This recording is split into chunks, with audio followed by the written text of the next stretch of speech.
Bonjour, qu'est-ce qui se passerait si vous faisiez chez vous un barbecue à l'hydrogène? Eh bien, c'est ce qu'on va essayer de voir ici en direct. On est ici au campus Innovation Paris d'Air Liquide et ils ont derrière moi un four monstrueux pour tester ce genre de situation. Bon, alors évidemment, je ne vous recommande pas de faire chez vous un barbecue à l'hydrogène, mais l'enjeu, il est du côté de la pollution. Ici, on a une flamme normale, regardez. Et on va ouvrir carrément le four pour vous la montrer en grand. Attention, ça va vous illuminer. Là, on est à 2000 degrés.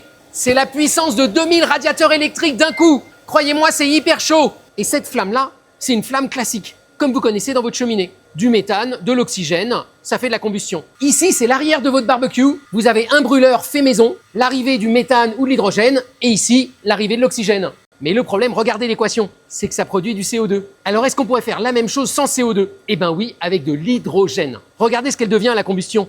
On produit plus de CO2, on produit de l'eau.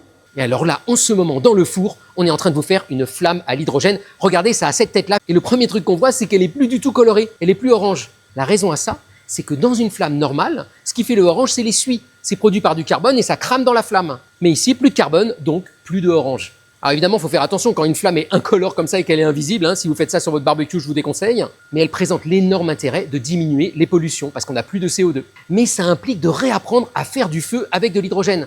Et c'est ça tout l'intérêt de cette machine. C'est de pouvoir contrôler scientifiquement la température, la forme de la flamme, sa puissance, les composés qu'elle dégage et tout ce que produit cette combustion. Et c'est comme ça qu'on peut espérer dans le futur utiliser ce genre de flamme dans l'industrie, par exemple pour faire fondre du verre. Bonne journée!